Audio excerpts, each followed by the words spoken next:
not too often in the studio where we get to welcome someone who's got to get an award from the president and go to the White House, but we have one of those guys right here for a project that he started right here in Topeka. It's Jude Quinn with Silverbackks. How you doing? Great. Nice to meet you. Nice to meet you too. I've been having my eyes on the Silverbacks for a long time, and I've always kind of wanted to reach out and talk to you guys because I think you're very important to what Topeka, what we need to function here.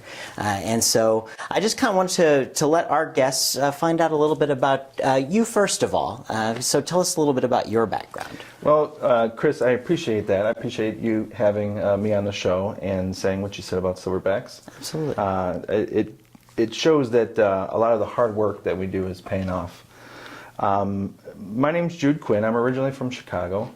I moved here about 5 years ago. My wife is born and raised here in Topeka, but moving here as an adult, I was looking for a way to get involved with the community. And even though I looked at different organizations and tried to get involved, I couldn't spend a lot of time to one specific organization or give a lot of time away because I work with the railroad and I'm on call. Okay. And I can be gone for a couple days and then home for a couple days. So my schedule varies. And so it was very difficult for me to connect with organizations and other people and get to know people.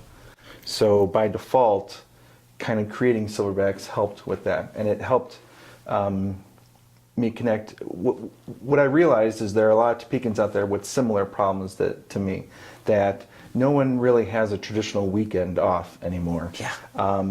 No one has that 9-to-5 job where they can maybe volunteer or work a few hours in the evening.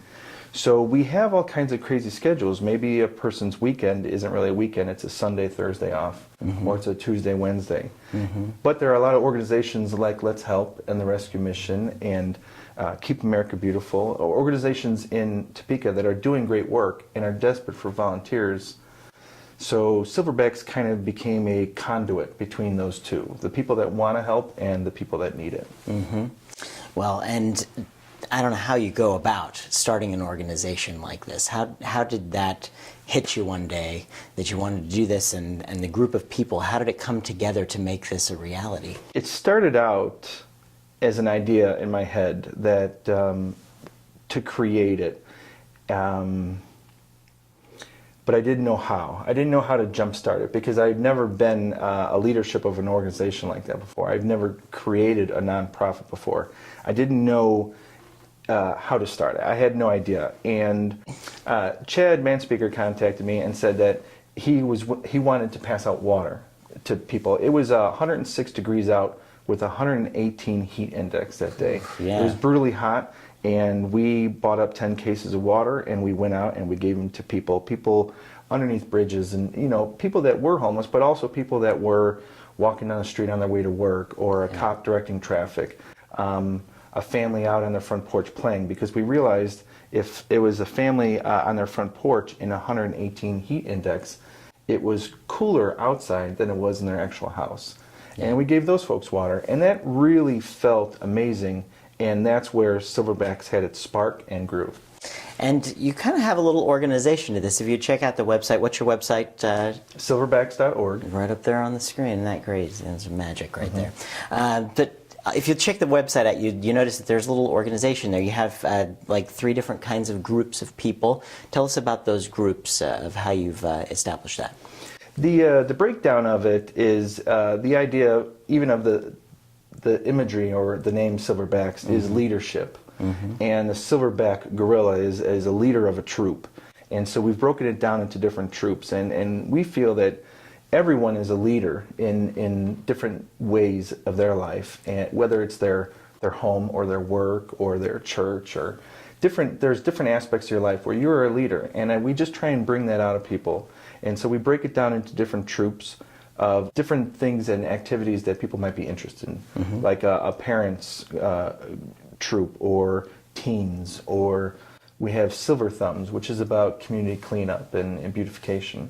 Yeah, and you have several projects that you've been working on, regular projects that pop up with you, and tell us a little bit about some of those ongoing things. Volunteering for other organizations that are doing really good work in Topeka, sometimes there's downtime, and in that downtime we do outreach and we help the homeless or feed the homeless.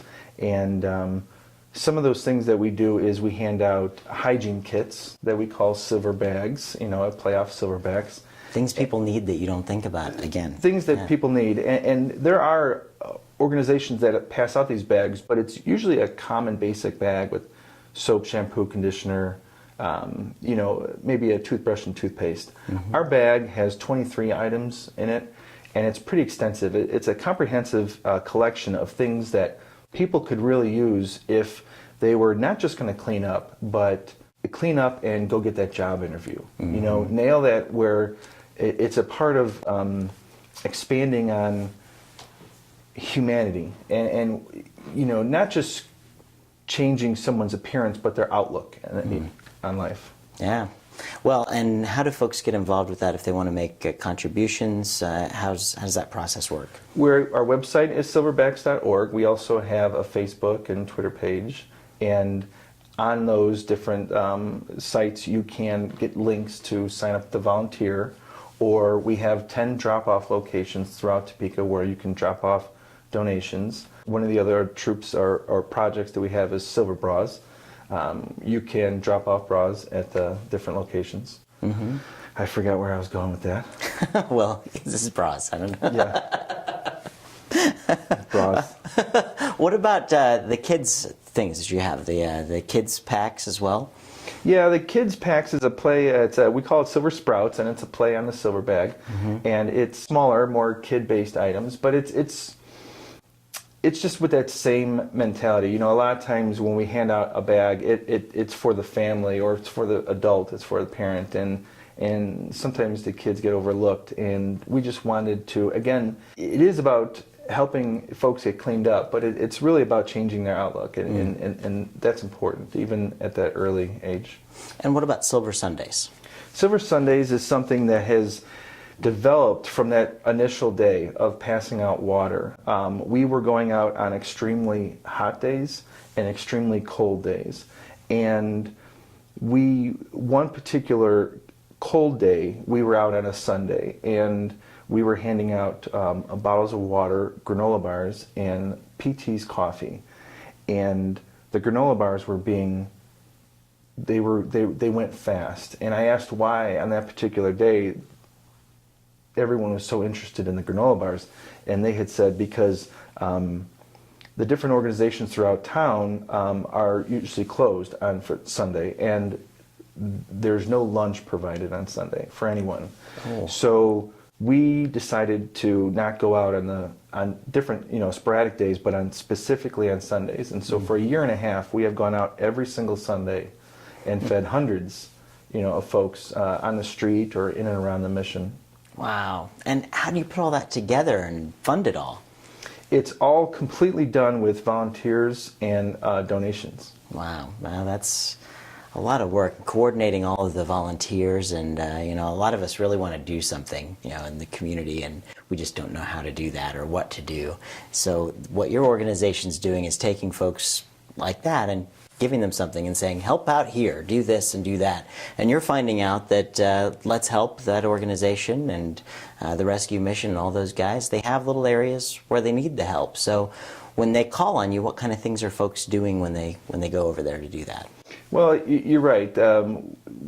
We keep finding the little niches, and that's where we've had our success. When I was talking to my friends before we had started Silverbacks, I was like, why don't we fix this and why don't we fix that? Mm-hmm. And they said, well, I wouldn't know where to start. And that is the most common thing. So with Silverbacks, we're constantly looking for those needs, and then we post it. So someone, if they don't know where to start, you start at Silverbacks. And again, Silverbacks is the conduit between the organizations that need help and the really great people here in Topeka that want to help. Even churches. We've had churches contact us. One recently that said, we want to reach more people and we don't know how. And we see how many people you're reaching. Can we partner up? and it'll be actually our second church that we are working with.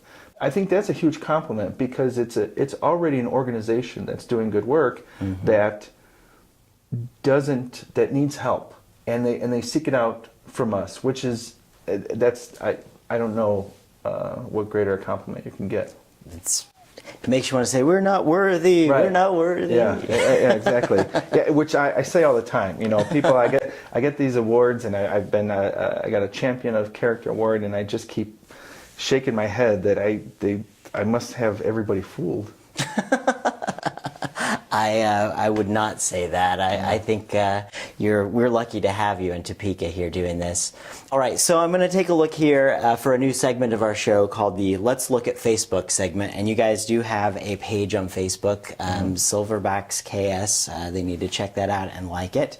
But you've got some really cool things. I know you were just at according to that, you were on the First Friday Art Walks. You're working with them at some of those, and some of the folks with that. Some delicious cupcakes on there, so if you want to see those.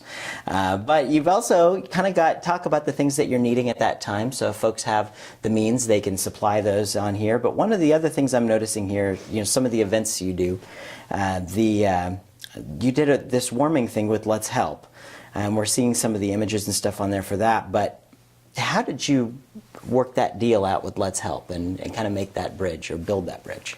Something, again, where we saw a void or a niche that could be filled, and we aggressively went after it, trying to fill that niche. And we had a pretty cold night that night. It was supposed to be, I think it was -25 wind chill, and the rescue mission was already going to have their hands full and be at capacity.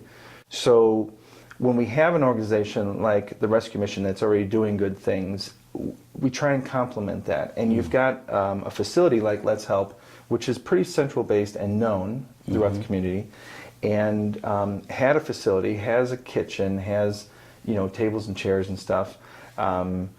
We just sought out Let's Help and spoke with them and said, here's our ideas, and we worked it out. We contacted the police and fire department to let them know that if they were to find somebody on the street or had a situation where someone was suddenly out of their house, that they could come and just warm up. We served food, we played a few games, but we had coffee and things to drink, and it was really nice to get people off the street. It felt really great. Someone mentioned that he didn't know if he was going to make it through that night, and did we save his life? I don't know, but I'm glad we didn't find out. Yeah, absolutely. That's just got to hit you right here when someone says that to you. You realize what you're doing and what it means. I mean, should be sitting at home playing video games, right? Right. Yeah. It was much more fulfilling. Yeah, absolutely. So everybody's going to like Silverbacks on Facebook. Okay, so we get to the part of the show where I have to ask, what's it like to be at the White House and win an award and meet the president? It's pretty intense. It was obviously once in a lifetime. It's every bit decadent and beautiful and magnificent as you see in pictures and stuff.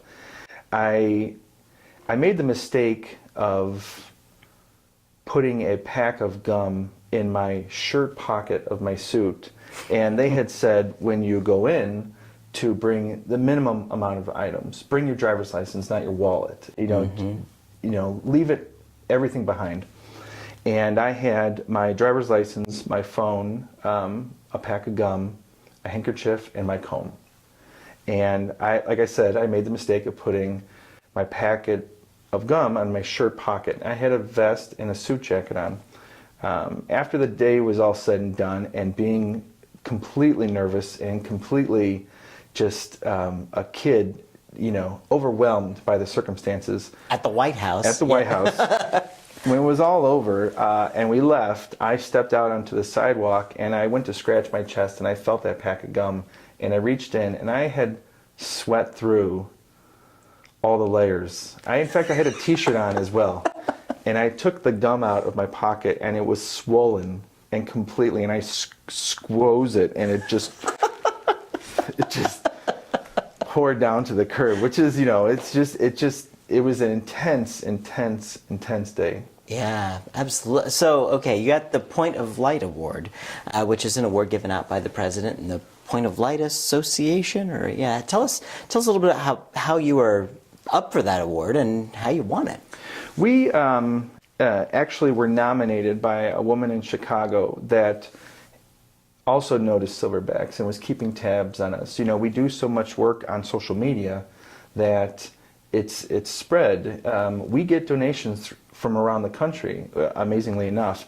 And someone had saw our work and contacted the Points of Light Foundation, which is originally George H.W. Bush's foundation he created while in office. Mm-hmm. And it continued to do work after he left office. They contacted me, and which I thought was a joke. I thought it was like a spam, you had won $8 million, the president wants to give you an award type of deal, and I deleted it.